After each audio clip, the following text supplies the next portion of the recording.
Hey, everybody. Thanks for listening to Raw Knuckles podcast. Please like, follow, and subscribe.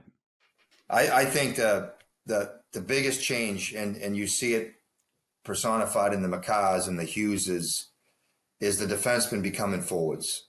Now, the NHL designed it that way? No. I think teams have got on that, used that as a weapon since Carlson was doing it in Ottawa, right? I'm going to miss a bunch of guys, but the Bobby Orr's days, I didn't realize Bobby Orr had 100+ points. Like I saw something that was crazy, isn't it? Crazy. And Carlson's the first guy to get over 100 in a while, right? So, and I think that the NHL is going to continue to promote offense, and it's going to come from the back end. That's probably the most popular way to describe what's going on. When I stepped on the ice, I never backed down, and I never stayed down. And I was vicious, and I was malicious, and I don't care. I'm alive. He's a freaking madman. Look at him going to town. All right, Greg, thanks for joining Raw Knuckles podcast today. My boy Tim is out of town, so it's just me and you, which is fine with me. Although we missed a little bugger's humor, to be honest with you. You've been coaching for a while now, and just getting the job with the Anaheim Mighty Ducks head coaching job, just an honor for you. I know that.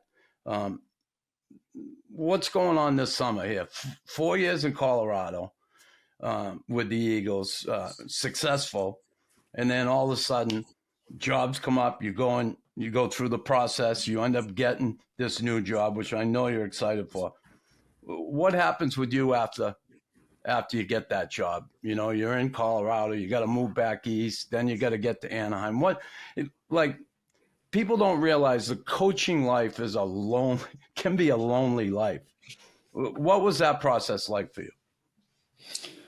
Well, it was, as you know, it's kind of tragic because my sister had died on June 19th. I was, we were actually in the playoffs. I believe it was towards the end of April. We were playing Coachella Valley, who's Seattle's farm team. They went to the finals and lost in overtime in Game 7, but we had them right by the throat in a best-of-5. We're up 2-1 in Coachella. The next day, Pat had asked to sit down and meet with me, Pat Verbeek, about the opportunity in Anaheim. Kind of didn't see it coming. I have some mutual friends. You remember Craig Billington, the goaltender that played for the Bruins in Jersey and Ottawa, blah, blah, blah. And Craig had resigned last summer at this time to spend time with his family. And he had been in that crew with Chris McFarland and Joe Sakic to hire me. It was actually 5 years ago at this time. And I should make a note of that and come back to that in a minute. But so I met with Pat. Things went well. We ended up losing Game 4 and 5, lose the series. And then, for the listeners, you want to talk about anxiety when you've got, all these years trying to get a job in the NHL. And then you meet with a guy who's, to me, looked like he was doing a rebuild that was really well suited for me as a coach, because I've been through multiple rebuilds, college, U.S. national program, AHL levels. And then, I was joking around, this is a joke, but you rob a bank with Pat Verbeek because he doesn't tell you anything, right? His cards are close to his chest. He's a real poker face guy. So, anyways, I waited, and I'm like, okay, I think I did a good job on the interview. It went 5 hours, but he shared that with me in a very business-like response. But I wait. I think it was 3 weeks. I get a call back. Can you come out and meet with me again in Anaheim, which I did. That goes, and that, again, interesting window into the interviews, because I went through the Bruins interview last year, and it was, Don Sweeney, Cam Neely, and Jengy Langenbrunner, and it was a kind of a different interview because they have a older team. They're just trying to get to the finish line, which is a Stanley Cup, where the Ducks are a long way from the finish line. So Pat's interview was very different. And a lot of guys, when they interview, I can't speak to everybody else, but I should say the people that are interviewing, they're looking at you through a different lens than your lens looking at them, right? Yeah. So it's hard to try and create a narrative that's going to fit what they want because you really don't know, right? They can give you some questions, but they're broad questions. Yeah. And Pat did something very unique. He said, okay, if your strength is player development and rebuilding, I want to know what your targets are. Like, what are the areas that you're focusing on that are going to be the anchors behind the rebuild, which was really interesting. And he wouldn't tell me, he didn't write it down. He told me over the phone. So I didn't have I wasn't prepared unless I wrote notes talking to him on the phone. So without taking up too much time. So that was that first time you spoke with him, Same like thing. during the playoffs, and it was on the phone. It was on face to face. So he drove from Anaheim to Palm Desert, which is only an hour. Okay. And we met at a hotel for 5 hours. Wow. And it was supposed to be like 2. And at that point, he had given me what's your coaching philosophy? That was one of the questions. The other one was, give me your identity as a coach. Like, what is it about you that actually is integrated into your coaching style, which is an interesting question. What's your definition of success? So that's a very broad one. Yeah. Those 3, we never opened up our notebooks. We just talked. That led into a real fluid conversation. And then it went 5 hours. And then the next one was he got into the mechanics of it. Okay, so you went through all these things. He didn't really take notes. We were just talking.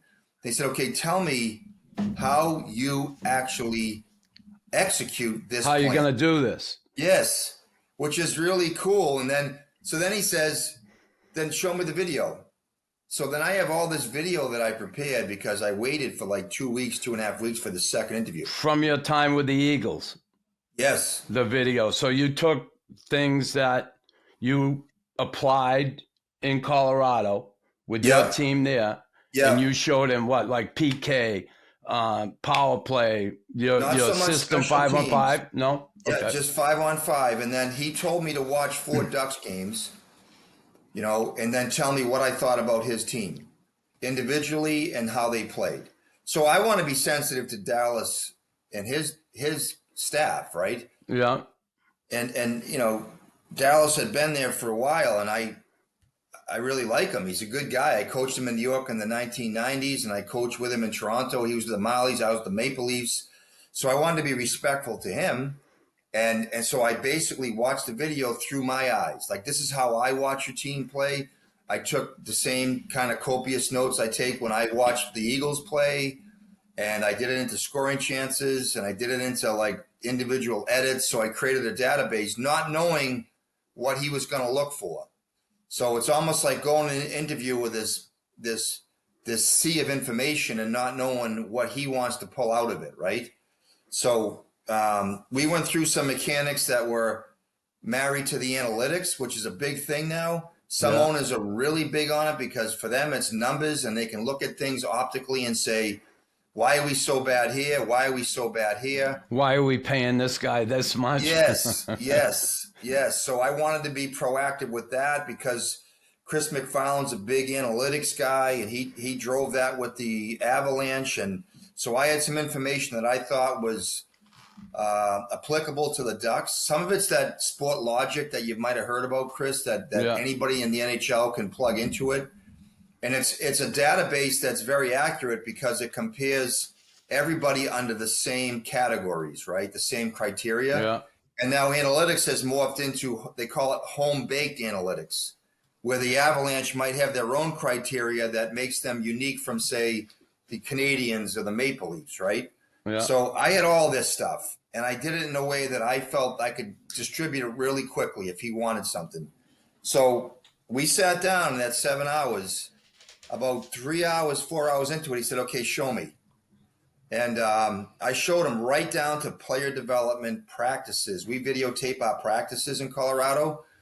I think it's really important. And you're probably a Patriots fan. And Bill Belichick's big quote is, practice execution equals game reality. So if you don't practice the right way, you're probably going to have those habits follow you right into the game. I believe that. We'll get into that later about habits, addiction, all these things come together. Let me interject there quick, because I just want to tell you that quote. And again, I go back to when I played. Doug Risebrough, all right, been there for a couple of cups. I come in, and I remember one practice, he grabbed me. He said, "Hey, you got to pick it up here in practice." He said, "You got to simulate the game in practice." He was all over me. I'm a young kid, right? And for me, I was like, okay. And I listened, and I got what he's getting at. And here we are, how many years later? 40 years later. And we're talking about Belichick: practice, execution, game, reality. But it's so true, right? So go ahead. Yeah. Sorry to.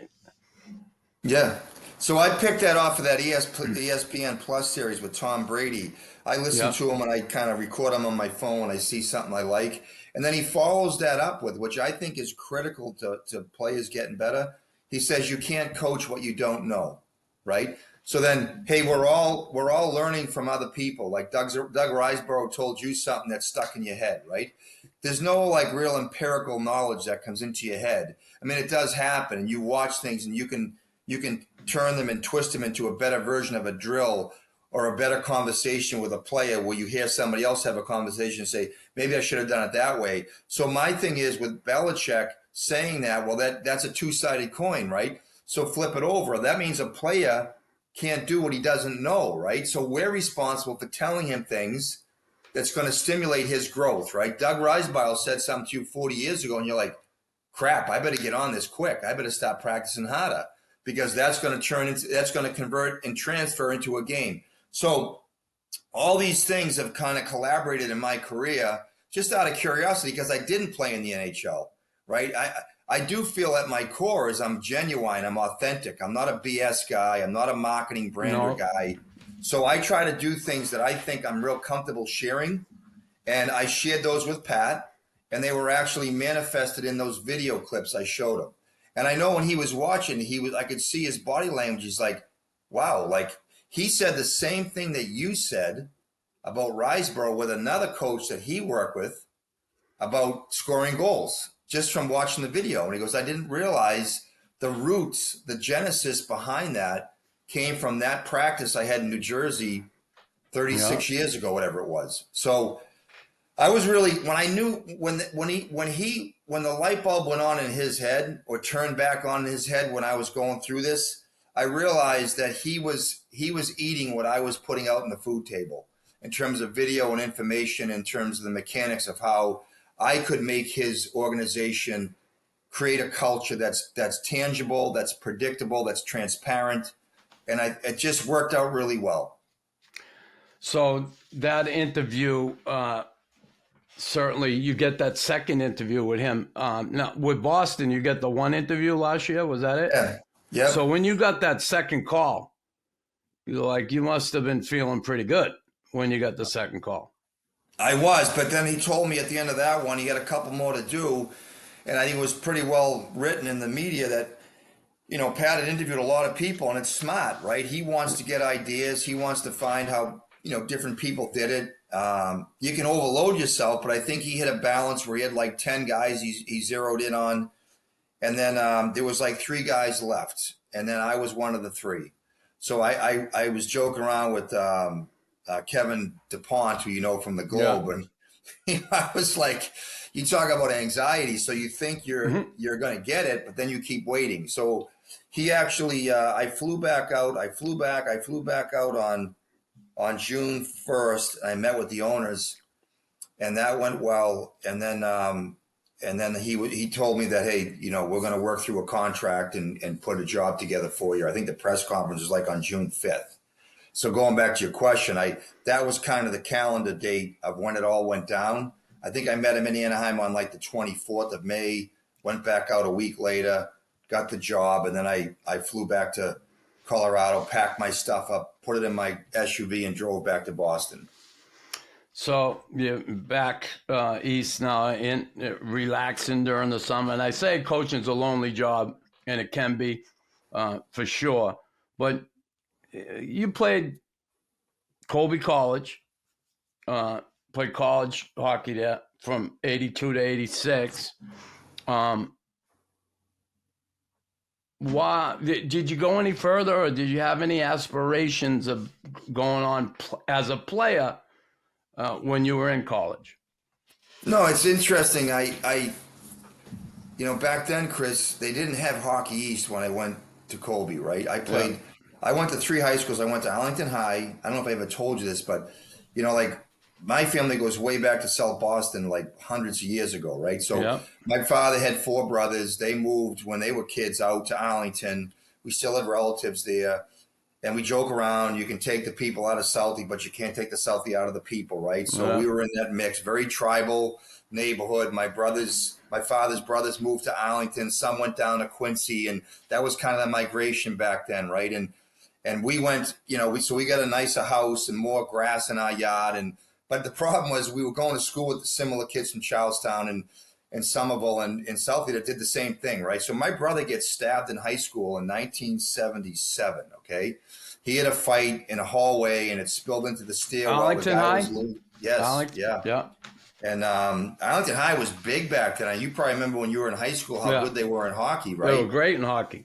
Yeah, big Irish Catholic neighborhood and tough, good football teams, just tough Irish kids. And he had the suburban lifestyle with kind of the city mentality. And then my brother gets stabbed, and my parents are like, "Hey, we're not going through this, right?" So we were fortunate. We went to Buckingham, Brown and Nichols. I don't know if you remember, it was old Brown and Nichols probably when you were at CM. And then we went there. It was between Belmont Hill and Brown Nichols. So we went to Brown and Nichols, and we spent 3 years there.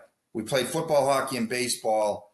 And I wasn't great in any sport. I was good in hockey. I liked hockey. I liked football more, but when as a kid, I was small. I was only like 155 pounds in high school.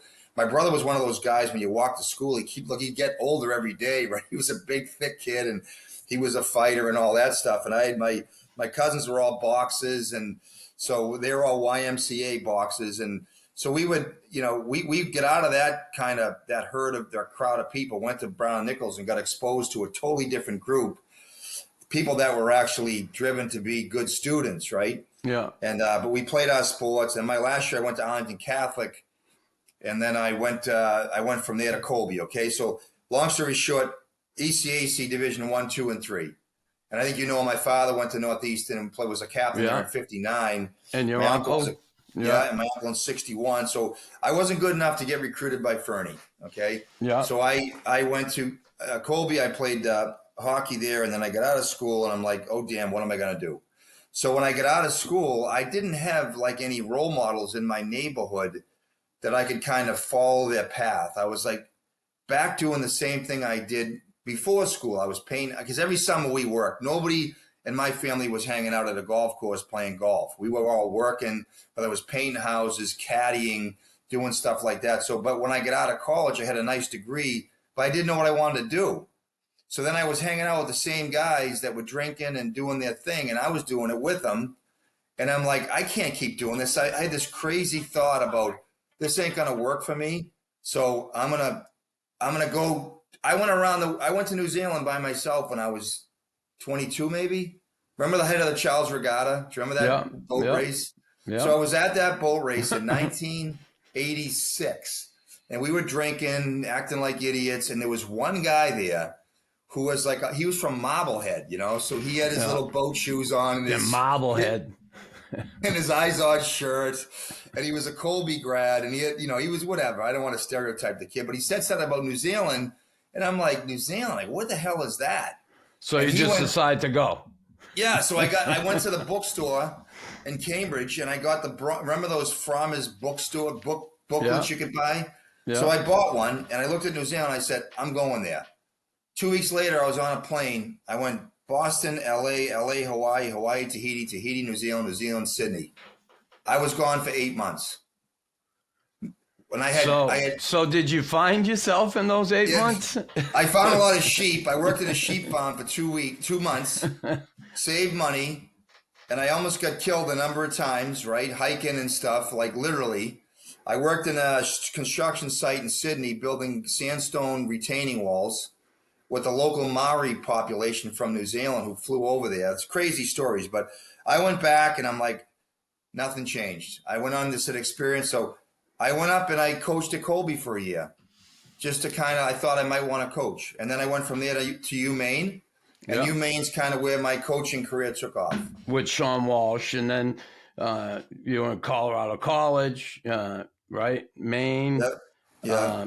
Then the U.S. development team under 18. Now, were you one of the guys who started that program?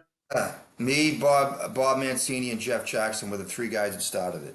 So you started, and I mean, that's a hell of a program, what it's turned into when you think. Like, how proud are you looking back at starting that program and you look at it today? I mean, Christ, it's incredible.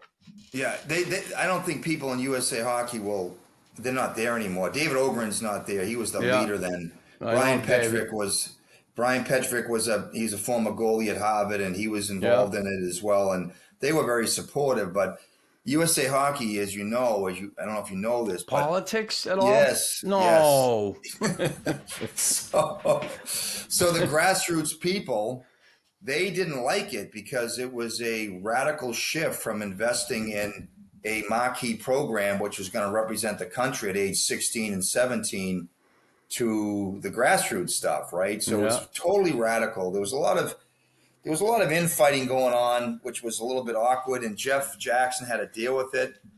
But we had a vision, and we executed the vision. As you know, I mean, think about it, 1996, nobody even thought this would happen. And we actually, one footnote to the program that's been lost in history is that I had the older group. They were all 1980 birth dates. We played in the OHL. So that was the Adam Hall, Joey Goodenow, Dougie Janik, Jordan Leopold, David Tanabe. That group, Ron Hainsey was the last of the Mohicans. I think he was the last one in that initial group that was playing. We played in the OHL because we were trying to be college hockey friendly, right? We had to think about all these strategies to have people support us, right? So the NCAA gave us the ability to play in the OHL and not lose professionals or retain amateur status. So we had a whatever you want to call it, a full schedule, but it didn't count on their schedule. So our guys got a taste of the OHL without losing eligibility. The OHL figured out what was going on, and they squashed it after the first year. Yeah. So that program is what it is today, and that's awesome. Start somewhere. You go from there to the Islanders. You're with the Bridgeport Sound Tigers as a head coach, and then you leave pro hockey and go to Northeastern. You spend a few years at Northeastern, end up leaving a very good situation. Not many guys do what you did. You're at Northeastern. Guys have them college coaching jobs. They're there for life. You end up leaving to take an assistant job in Toronto. How big when you look back at that move, do you say, listen, I know hindsight's 2020, but at the time, making that move, that's a big move. What did you have your sights on? Like, I want to coach in the NHL. I don't want to do the college stuff anymore. Yeah. So what happened was, I don't know if you remember, Chris, but Mike Milbury went from where he was with Bruins maybe to coach BC, and then he left. He was there. He was there for like 2 months. Yeah. Okay. So you spent a longer time than that at Northeastern. But I was there. But I'll tell you a funny story. 7 years. So, 6 years there. 6 years. So I had left college hockey in '96, I believe, and I came back in '05. In that 9-year period, college hockey went from Hockey Night in Boston summer tournaments, right? No internet, right? Nobody's texting. No Asians sponsoring these kids. Okay, the USHL hadn't exploded like it had into these summer tournaments. I was married, and I was trying to get my wife and I were in New York together with the Islanders, and then she went back to Maine. She's from northern Maine. She's actually a French girl from Van Buren, right across the border from Edmundston, New Brunswick. Yeah. And she wanted to get back. I wanted to keep the marriage alive. So I went from Bridgeport to Northeastern based upon the history there. I'm from Boston. Go back. You played there. You know the area, the neighborhood.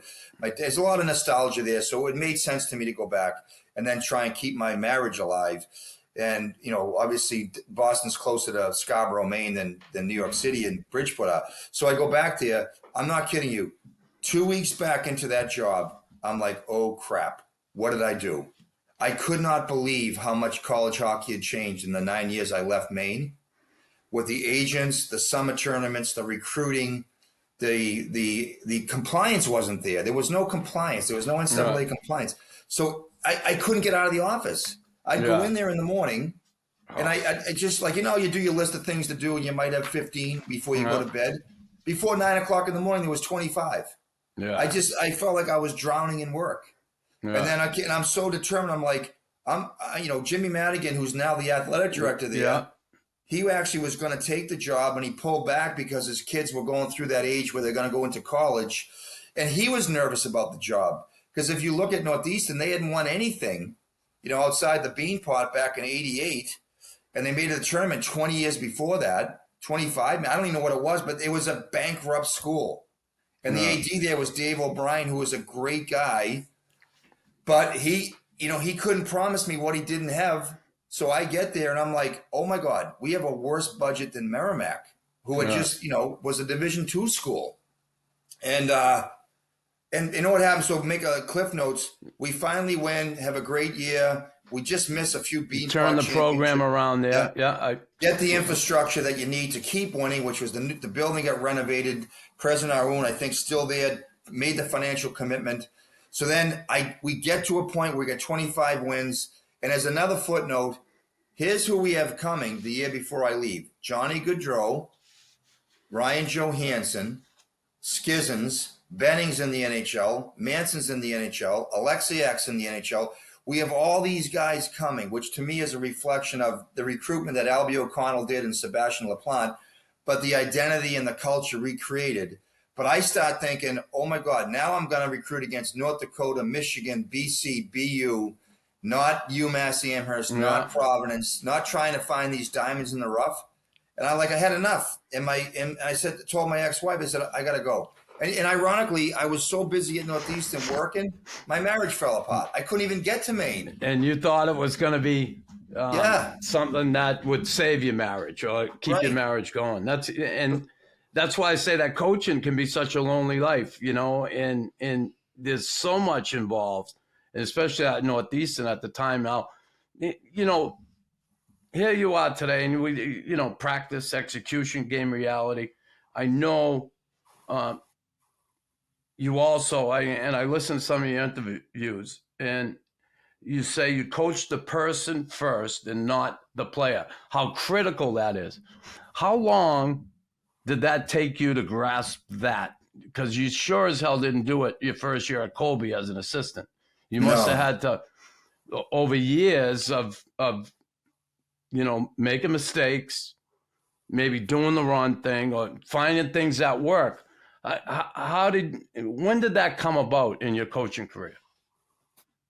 Well, first of all, Sean Walsh was a brilliant guy. I mean, passes away at 43 years old. He would have shattered all the records. I think he would have passed Jerry York if he stayed in college. I don't think he would have, but he didn't quite use that terminology because he was not, early in his career, he was coaching the player first. He was so, you talk to Jimmy Montgomery, you talk to Paul Cree, or any of those guys that went through there. Yeah. He was a cutthroat guy. He was a blast of honesty.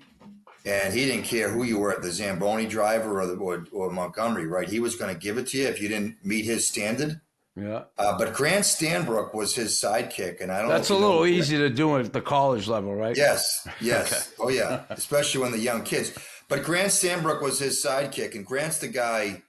He was at Wisconsin with Bob Johnson. He coached Chelios and Suter and Richter and all those guys. He's won 6 championships in hockey. Grant's an unbelievable human being. He's 88 years old.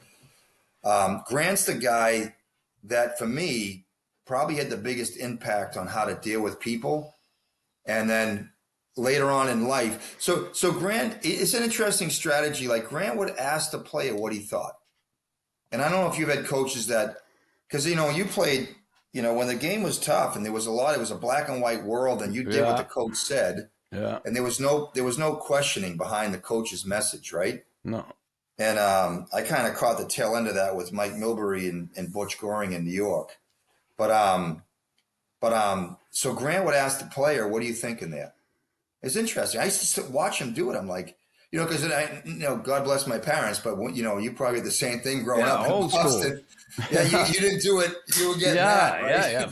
Bet your ass. You didn't get the question out of your mouth. Spare the rod, spoil the child, right? Spare the rod. So, but Grant would ask the question, "What were you thinking there?" And I was like, "That's interesting."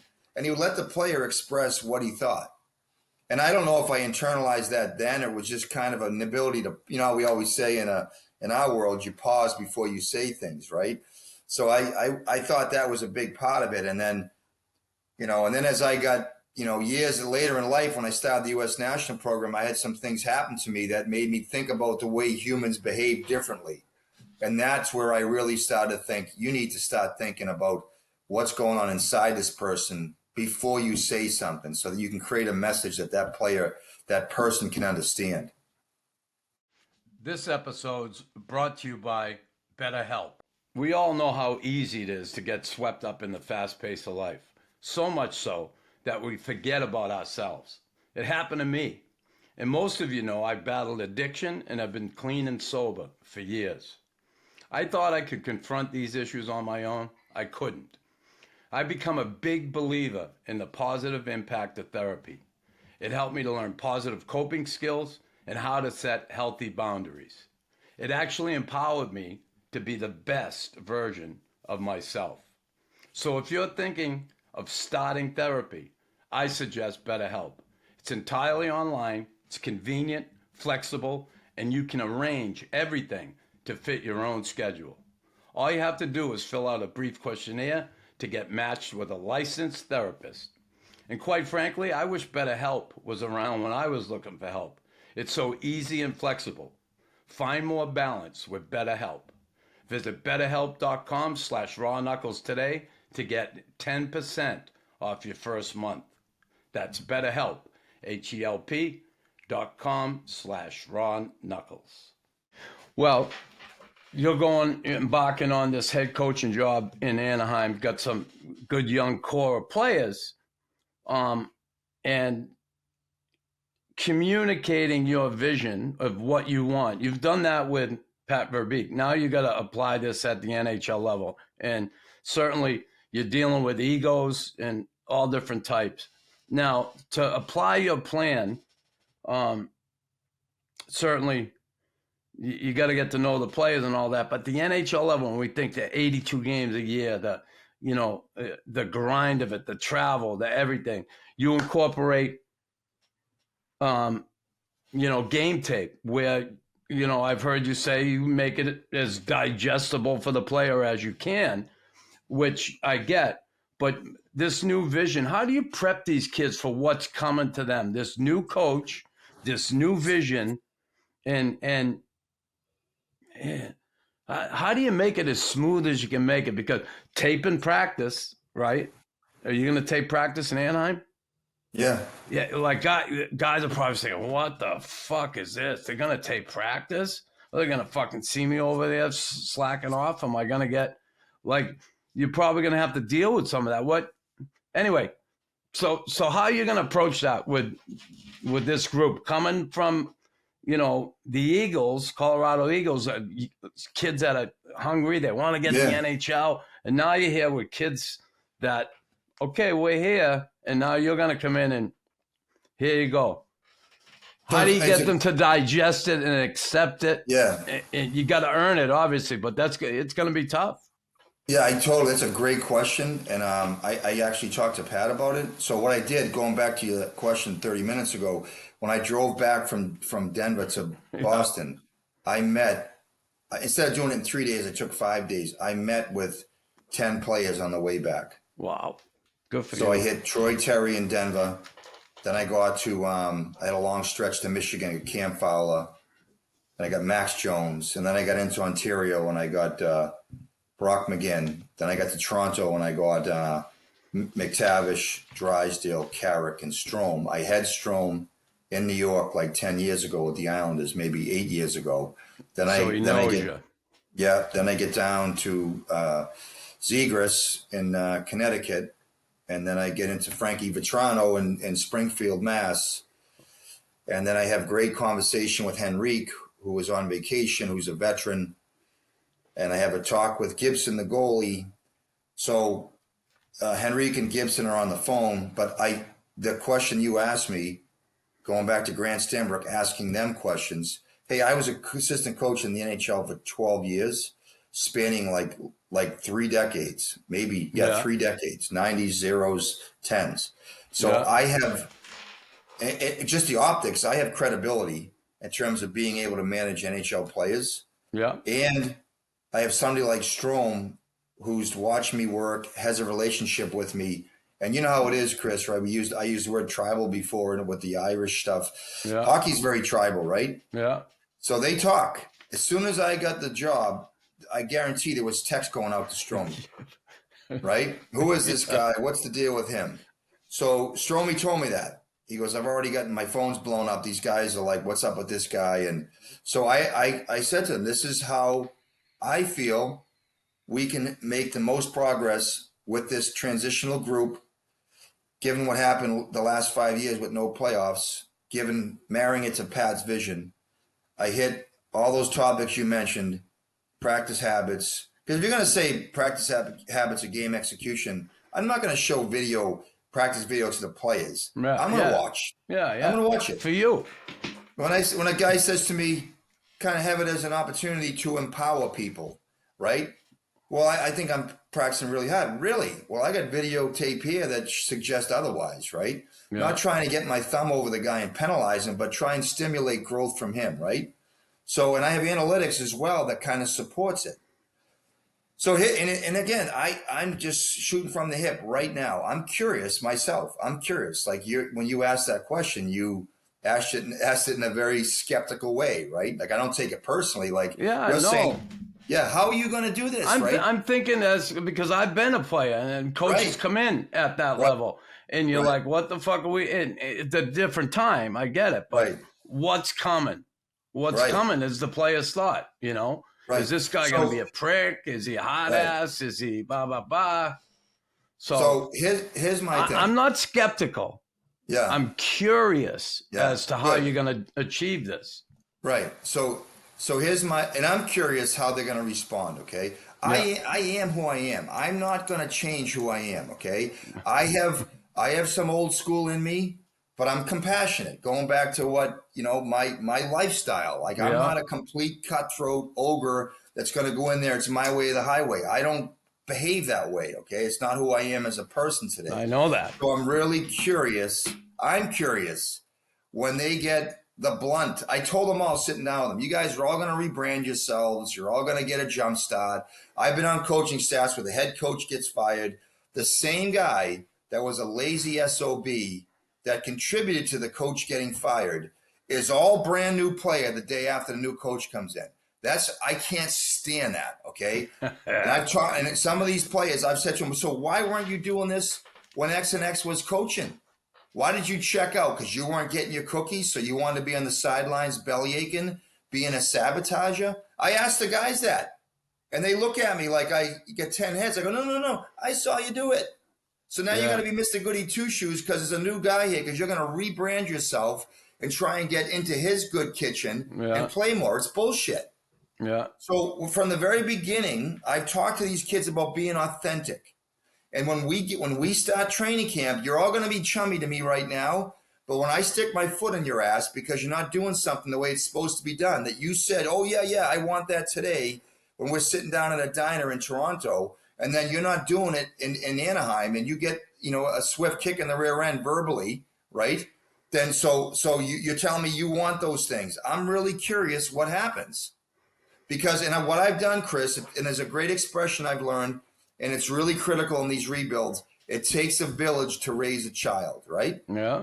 And when you need less of a coach when the leaders in the room are representing the village, right? Yeah. So when we go down the list and we've got Strom and Silverberg and Henrique and Vetrano. Fowler and Vetrano and Gibson, and they're there, and they all want to be agents of change, and I'm giving them the standards. Then it's going to be interesting if we can get everybody on board, because let's be honest, like the people that really know the NHL, we're not going to be the most talented team every night on the ice. We finished 32nd. So what do we have to do to make up for that lack of natural talent? We better work, and we can all work. So I'm curious, psychologically, if guys can get themselves to work at the highest possible level. Wow. It's a big chore. Now, do you have any trepidation going into that, situation? I know No. you've prepared for this. What do you think will be your biggest challenge with that new group? It's going to be to get them, because I did, and again, I don't want to speak to what happened with the other staff. Yeah, I get it. But I know I'm focusing in on, I'm serious, Chris. I'm really curious, because you and I are in a different crew in terms of lifestyle and stuff. Yeah. And when somebody told me something 27 years ago, I'm like, there's no way I can get sober. There's no way. Like, I'm like, there's no way. But I did. And I know, I'm probably beating you to the question. I'm weaving it in here. But so I'm a sober person. I've been sober for 27 years. I was in a crowd of people that still drinking. Tragically, I lost my sister to alcohol, 3 weeks ago. And she couldn't stay sober. She couldn't get sober, despite the 12-step sponsorship, the big book, the literature, the meetings, everything. She couldn't stay on the rails and get sober. I was fortunate I did. I'm competitive, whether it was a spiritual awakening or a spiritual shift or the right sponsor. I did the work to get sober, okay? So, and again, not bragging, and you're in the same crew I'm with. Yeah. Like 1 out of 10 people that's drunk and using get sober. That's crazy. 1 out of 10. Yeah. I went to rehab with 25 people. Like 3 people are sober out of that, and they got the best resources. So so strip the rehab out of it. Just like go to the core part of being sober, like just getting a sponsor, doing the 12 steps, reading the literature, sponsoring people when you get through the 12 steps. To me, getting better as a hockey player is a lot easier if those, let's just say the 12 steps are just developmental tools. Let's just say the sponsorship is the leadership in the room and the coaching. Let's just say the literature, the big book, and any sponsored literature is the video. Like, this may sound crazy to people listening that aren't familiar with sobriety, and I'm not kind of like promoting this. I'm just saying this is who I am. So I know that if guys follow those things, and I can support them in a really positive way, right? That and I say it, I'm in this with them the same way I'm in it with my sponsee. Like, I'm in this with you. Your failure is my failure. And I think there's a uniqueness to the way that I coach. I'm not saying it's better. I'm saying it's unique. I'm not judging anybody else. There's a uniqueness to the way I coach that I feel confident that I can inspire change in a person. Well, listen, I get that, being in the sober community and certainly understanding what it takes to get sober. A lot of people don't understand sobriety. They think it's, you just stop drinking or you just stop doing drugs. It's more than that. There has to be change from within, and healthy change from within. And certainly I can see how, especially when you talk about coaching the person before the player, that's such a tool to have in your briefcase to be able to apply to players, and not about not drinking. It's about, here's how I can have this relationship and communicate with you one-on-one. You're a much better communicator today based on, your sobriety and your experience over the last 30, 40 years coaching, whatever it is, 38 years. I mean, it's incredible. But you know, when you look at today's player compared to back when you started, right? What do you think is the biggest need for these guys today? Some of these players today, what's the biggest need? Like, I look at how the game has changed so much. Yeah, it's fast. It's not as physical, not as much fighting. What do players need today to succeed?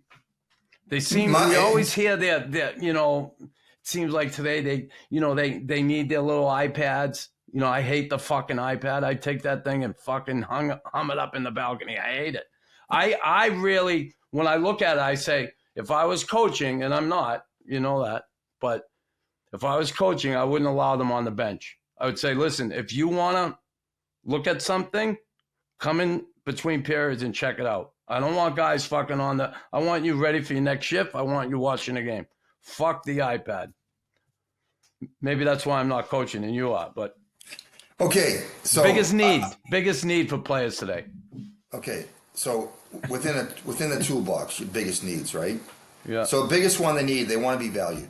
They want to feel personal value, right? So again, that comes through conversation with the player and then lining up what his goals are. What are your goals?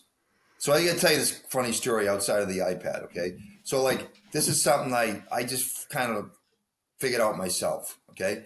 So, and you play with guys, and you probably went through this yourself. Players have an identity of who they think they are in the space between their ears, who they think they are, which is a reflection of their training habits, their playing careers, their parents and their agents telling them what they should be. So they think all that information is right here. Then there's another layer of information, which is on the playing surface. So Chris Nyland knew when he went up against Bob Probert on a face-off circle, like, okay, we're going to have a sword fight on the hash marks. I'm not giving in. And Bob Probert knew Nyland's not giving in. So there was an intimacy to your identity that Bob Probert knew and felt, okay? Yeah. Maybe a little different story with Shutt or, you know, whatever. Bob Gainey or whatever. Right. Different response, right? And then there's that view up above where you're watching games now on the balcony, right? You look down and there's a satellite view. So out of those three images, there's truth to somebody's identity. Agreed? Yeah. Oh, yeah. The guy up above is unemotional. You always watch the guys with the skill. They can skate. They can shoot. You watch the guys that go in and blast a guy in a forecheck. You watch the fighting. Sometimes it's a quiet defenseman that just plays as a 5'16" man, good first pass. You don't notice him much. That's a good thing, right? Yeah. Yeah. You don't want those guys getting involved in the rush, right? So guys are going to reveal themselves. So out of those three different images, there's a truth to a player. So I always ask the player, who are you? Like, who are you as a player? Do you know, Chris, you wouldn't believe this, okay? I talk to each player before the season starts.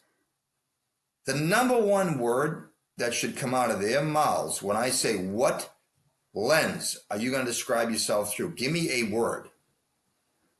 Okay? I would think, but I'm 60 years old, they would say, this is going to be an honest lens. They don't. They can't come, the word honesty doesn't come into their mouths first. Well, again, I'll go back to my favorite all-time coach in Jacques Lemaire. And he came to me after one game and he said to me, how do you think you played tonight? I said, not bad. I was pretty good. I've been better, but pretty good. Get honest with yourself.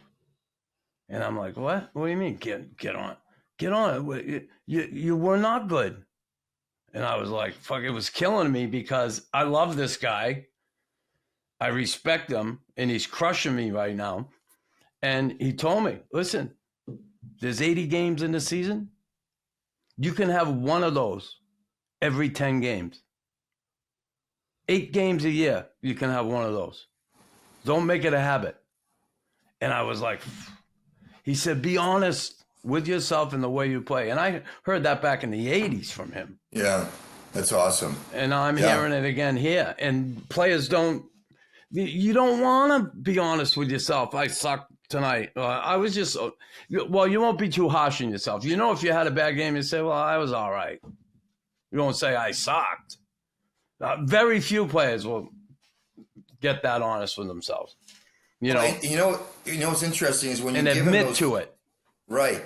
So when you give them those images, right, Yeah. I see their brains thinking like, what am I like on the face-off edge? Am I like soft? What is that guy? Automatically, you see their brains spinning. And then about what's the guy watching above see, right? So then I say, okay, come back to me tomorrow with an honest view of who you are. Then they'll come back, think about it, and write it down. I said, okay, so then what are we going to do? What tools you talked about? What tools are we going to use to get you to be that guy that you want to be? You know, iPods on the bench. I'm not a big fan of it. The other thing, Chris, that's creeping into the game was never there when you played. These damn things. Okay, they sit down on their food. You'll see 8 guys sitting at a table, and they don't even look at each other. Yeah. They're eating their food, and they're like this. So I tell them, get rid of the phones. Get rid of the phones. No phones in the locker room. No phones in the change room. Okay, you get the phone. You get to use the phone when you're outside the facility. You don't have the phones when you're having a team meal. Like, how does that work? Yeah. Like, how does that create camaraderie and that village, that village identity that you want to create? Yeah. I got to think that you set that rule, but it gives players something to fucking pick at. Fuck, we can't even bring our phone in the fucking room. I can hear it now. Like, I think back when we played. I remember we're down 2-0 in a series. And afterwards, we're at a team meal in the hotel, and everybody is sitting around there trying to troubleshoot, talking to each other. How are we going to, here's what we got to do. Bob Gainey, listening to guys and having those conversations, which is key. And I think that is missing today. And so you're going to do that in Anaheim. I'm not, yeah, they're not going to have, I know the Avalanche don't have their cell phones in the locker room. Which is a good thing. Yeah. Yeah. And the team meals, like, hey, can I force them not to use their phones? No, but I'm going to encourage them. Yeah. It's not a punishment. Yeah. It's not, let's face it, do you want to win? If you can tell me, if you just share a story about, being in a playoff series and talking about, finding solutions to winning a game, right? Yeah. I always ask the players, going back to Grant Stanbrook, guys, do you think it's healthier to sit down and talk at a pregame meal, whether it's about the next game or what's going on in your personal life? That doesn't create a better bond than doing this the whole time with your heads down? No, one guy's going to say, oh, it's better to have my head down looking at my phone. So I try and ask them questions to make them take ownership of it, right? And that's what when you asked the question, I said, anytime you can create an environment where they're taking ownership and you're in that ownership relationship with them, I find they're way less resistance. They're way less pushback. I've had guys that push back, ironically, and a week later come back and say, you know what? And I'm not saying this to make myself feel good, but they'll come back to me and say, you know what, Crow? You're 100% right. I thought about it, and you're 100% right. Yeah, it takes time to get those plays. Because, again, me being listen, I'm not the house painter. I was digging the holes, right? And I get that. And a lot of house painters, they're so good, they're talented, they feel sometimes they don't need certain things that are being done in practice. And I remember you talking about, and repetition is the key to retention, I get that, but I remember you telling me once that players in practice can make small incremental changes to their game if they apply themselves and if they're taught the proper things. How can you do that? Like, how can you get that point across to players who think they have it all fucking going on? Well, those really talented guys who can do all sorts of things with the puck, and they're goal scorers and playmakers, and I got it all. But you know what? I have great experience sharing a story that's going to speak to that. So I'm with the Islanders, and John Tavares is our captain. John Tavares is a quiet guy, okay? Yep. He's not a rah-rah guy. He's a very introverted guy, good human being, okay? So I'm watching a one-on-one drill. The forwards are inside the offensive zone at the blue line down. The defensemen are at the far dot, the opposite dot, okay? So the defensemen are going up. They're skating up above the center ice circle, and they're skating backwards to defend a one-on-one. The forward, okay, is going to play catch when he gets across the red line, get it back, and then attack the D. So the timing of the drill changes because the D controls when he gives it back to the forward. So the D can give it back early and create a good gap, or late and get a tough gap, right? So I'm watching Tavares just out of happenstance. And at the time, we had Zidlicki, we had Hamonic, we had Boychuk, Leddy, and Dahan, okay? Hamonic was the most athletic defender, okay? So I'm watching the drill, and I keep seeing Tavares move his positioning in the line, okay? So maybe he was in front of Casey Zizekas, and then I see him get behind him, and I see him looking down that end, and then he works behind the next guy, which is, say, Clutterbeck. What do you think he's doing? He's trying to get the weakest D. The hottest D. The hottest D. Okay. All right. The hottest D. He's trying to go against Travis Hamonic because he knows Hamonic. If that was me, I'd be trying to get the weakest D. Sorry. I was thinking of my mindset. So if there's a player that you spoke about that's got it all figured out with his skill, and I'm watching him married to the same skill that may not be the best way to use it in a game, I tell that story. And I don't tell it to the guy. Yeah. And I'm looking at the guy when I'm telling the story, okay, in the locker room. The funny thing is, though, it creates a pecking order, right? So they're all looking around the locker room when I'm done, and they're trying to figure out, like, in my team, Keaton Middleton, this big 6'6" defenseman, he's an animal, right? They're like, shit, do I really want to go against him? But then I watch the drill, and they're all in the one-on-one line trying to figure out who's going next. But that, to me, is a way to take a guy who doesn't want to change because he's got this skill and he's real married to that skill, and makes him think. And I'll skate around him in practice and say, are you going to be John Tavares, or are you going to be who you are today? Yeah. And that opens up that door a little bit. If you're like me and you're going to play some golf this summer, you have to check out this hidden gem. Windmill Heights sits atop the beautiful hills in Notre Dame de El Perot. They have affordable rates, and they offer customized membership opportunities for all levels. If you want to book a tee time, call 514-453-7177. Hit them straight. If you love your pet like I love my St. Bernard Adele, you'll want to feed them a balanced, biologically appropriate raw diet. The reason I've chosen Formula Raw is because all blends of their food are locally sourced, and they consist of exclusively human-grade meat and organs, as well as fruits and vegetables. And all products used are hormone and antibiotic free. So like I said, if you love your pet like I love Adele, you'll choose Formula Raw. Make sure you go to formularaw.com and use the promo code RawKnux at checkout to receive 10% off your first order. That's RawKnux, RAWKNUX. Analytics. The NHL certainly resistant to a lot of that at the beginning, right? And now it's ever so much, it's creeped in and become more important around the league. The teams have adopted it. How long did it take you to accept that or use it as a tool? And is it really helpful in your, I guess, determining the worth of a player somewhat? Yeah, so here's my view on analytics. It was started this Frank, dropping his name, with the Islanders. He's the one that was kind of the godfather of it in the NHL back in like 2011. And the hockey guys that are listening here that go to the draft, they saw him at the draft table with the Islanders when Gus Snow and Charles Wong were in charge. Yeah. So Frank had more of a satellite view of it, and it wasn't really done with surgical precision that it is today. So the beginning data was a little bit, it was a herd data, okay? Yeah. But it wasn't doing the surgery they can do today. So it's evolved now to a point that you can actually identify where you're really strong in a forecheck, puck recovery, offensive zone, scoring chances, defensing, suppressing shots. So I like to look at it because if it's supporting what I'm trying to create as a team identity, it's just another mechanism to get the players to buy in. When you take the individuals out of it, it's still, to me, now this is what I was looking at the last few years with the Avalanche and with the Eagles.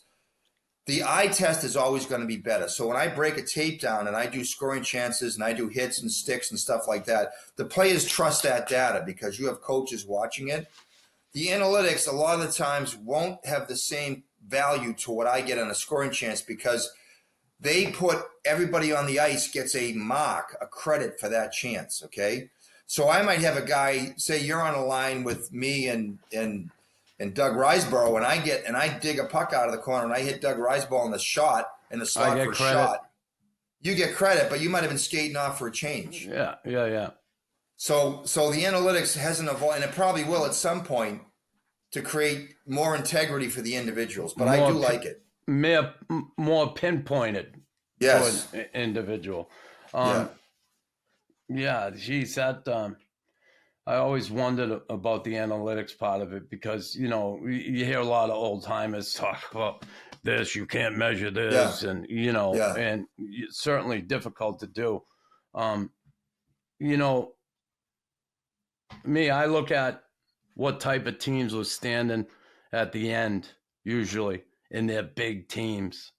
Talented teams with talent and depth, but big teams. You got to be a good-sized team to be standing at the end of it. It's the toughest trophy to win in sports. I don't care what anybody says. It's a battle night in, night out. I think Pat Verbeek understands that when I look at, bringing Cologne in, bringing Gudis in, guys that, certainly can withstand the wear and tear of the season and then bring it up a level in the playoffs, which you need. Do you believe that too? Yep. And Pat, the core of Pat's rebuild is with that mentality. Yeah. You look at all the D that are coming through junior hockey into the Ducks. It's crazy how big they are and how well they skate. Right. And then you've got this Quebec kid, Gauthier, the centerman that played for Patrick Roy. Yeah. Big kid, thick kid, plays with an edge. So, Leo Carlson, big kid, 6'3", he's going to be 220. Crazy. So Pat is building this team with size and toughness. What now I know it's early, and I'm not asking you to say who you're gonna who you would. I'm asking you, who would you like? What personality would you like to see as a captain? What are the qualities that you look for when you look at that whole group of guys? What do you look for in a captain? First of all, a guy that's very honest. He's honest with himself. He has experience and credibility. And in this generation where the players really don't like confronting one another, somebody that's comfortable. And everybody, when you say the word confront, people go, ooh, like they don't like that word. I mean, come on. Confronting is not necessarily a blunt force. It can be a kind conversation. Hey, you aware that your behavior is unacceptable? Maybe when you play, it was like, hey, shithead, wake up. This ain't going to work here, right? Yeah. Conflict management. Yes. I'm going to use that. So we're going to have a guy that could manage conflict. Yeah. So that's what I would like to get out of a leadership. And I've talked to Killorn about it. He's a great guy, guy. I mean, here's a guy that could have gone a number of places, including staying in Tampa. And he chose to come here because, I think he's got a history with Pat. He trusts Pat. And he sees a lot of young kids coming through, and he wants to be a part of it. That's an awesome commitment. The same with Gudis. Those are two guys to me that are already leaders. All right, the NHL, when we look at it over the years, certainly the landscape has changed somewhat. Are there any what are some of the biggest changes or trends in the game?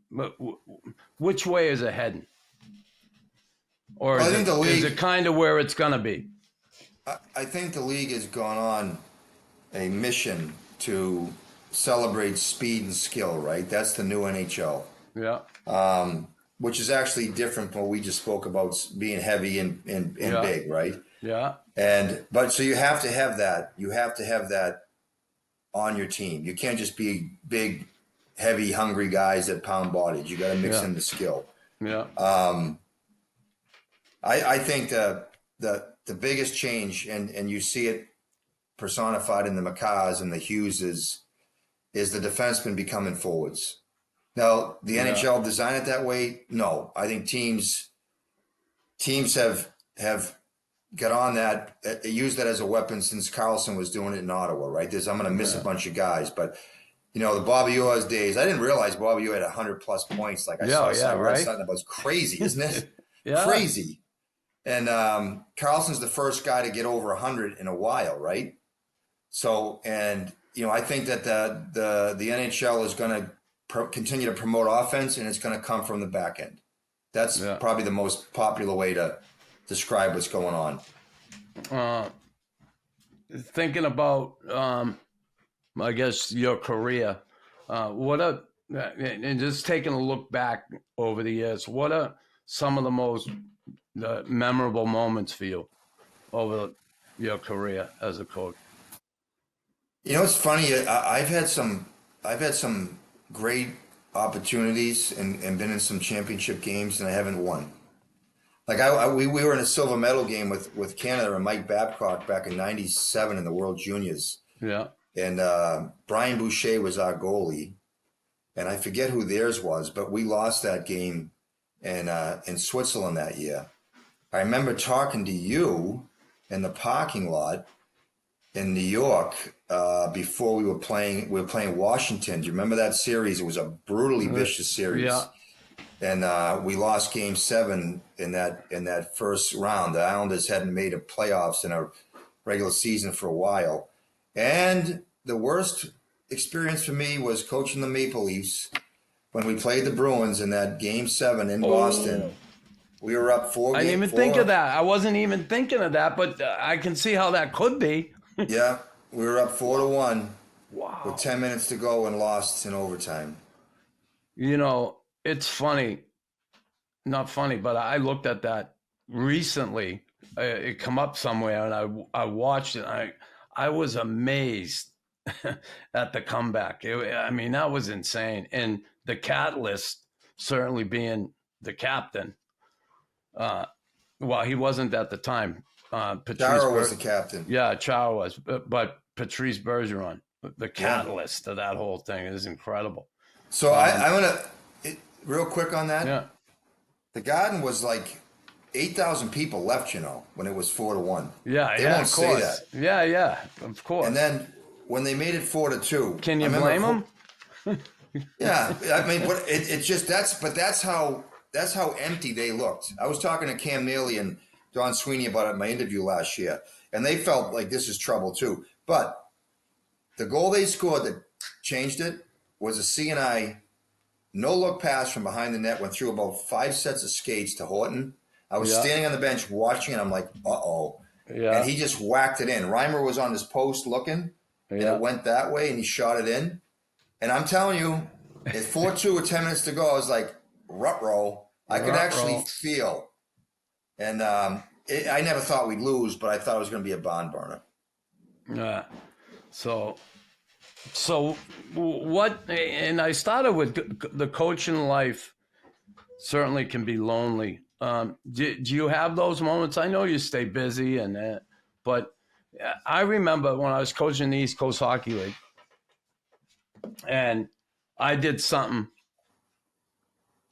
that I thought I lost my team. Have you done that? I had one moment, yes, I did, where I thought I lost my team in Chicago. Here's what I did, and thank God I had the core group of guys that backed me. But after a game, we were up 5-1, we lost 6-5. We were up 5-1 in the third period, lost 6-5 with 10 minutes left. They boom, one after another. And I was so pissed. The guys, I went in the room, they were all taking their stuff off. I said, put your stuff back on.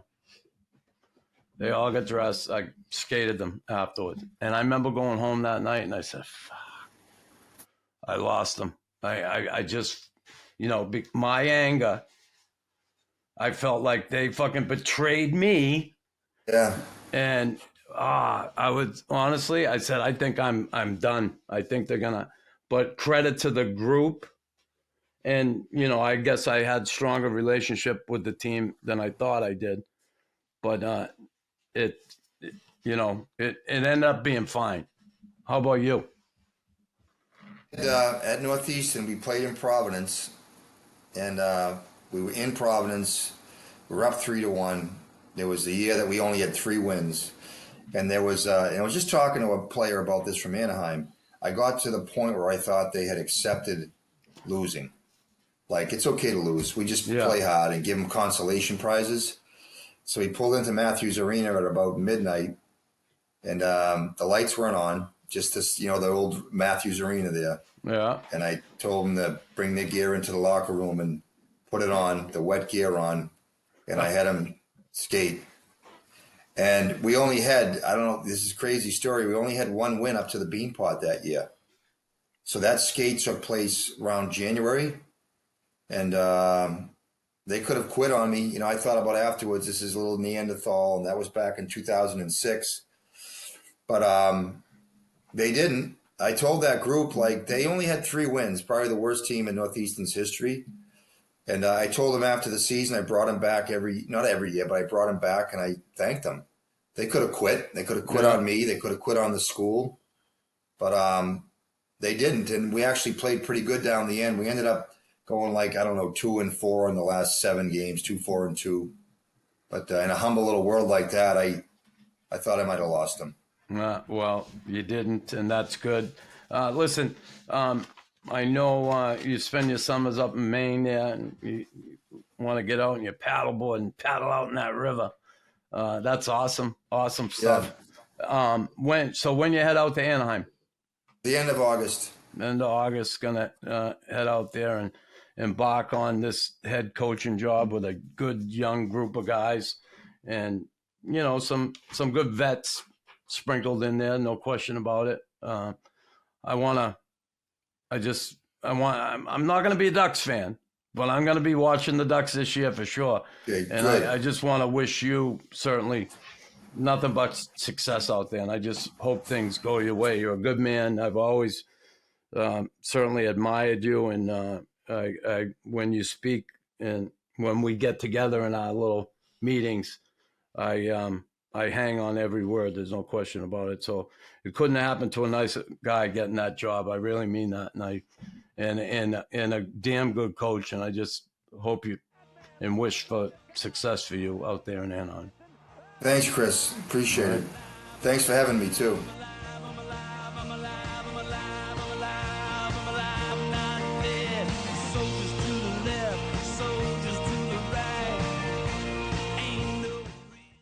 Hey everyone, thanks for listening to the Raw Knuckles podcast. Don't forget to like, follow, and subscribe.